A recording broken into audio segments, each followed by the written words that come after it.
Uy, mamaya puntahan natin sila sa evacuation center, no?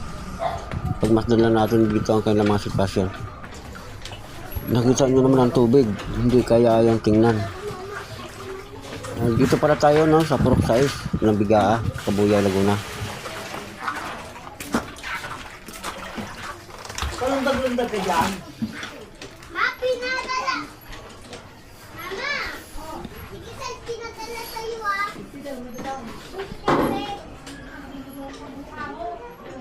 Kawawa naman.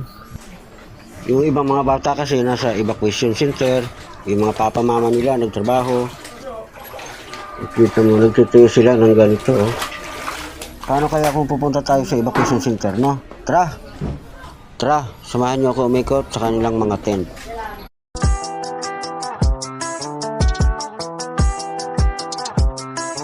Hello, good morning. Dito tayo sa barangay ng Bigaa, Cabuyao, Laguna. Pupunta tayo sa pupunta tayo sa evacuation center kung nasaan ang ating mga evacuee ay nandaan dahil sa bagyong Uwan na nakaraan.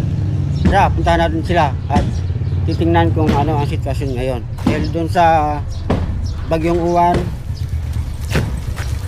may malalim pa ang tubig doon sa Purok 6 kung saan lugar ay mapipiling mayroon pa mga baha.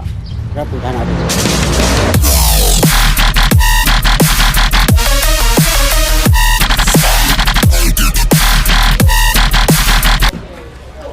Yung mga nandito guys, sila yung nabahaan sa bagyong Uwan. Samahan mo ko, ikutin natin ang buong tent nila.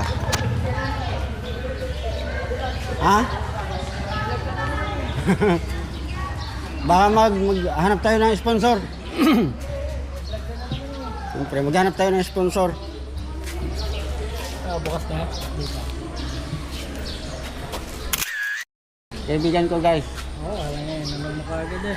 Mamaya naman, di pa nag-arayos eh. Normal yan. Takawi mo lang. Oo.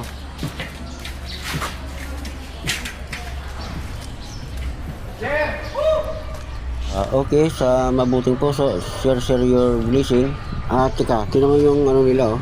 Okay. Ito sila nagsasampay, oh, ng kanilang mga damit.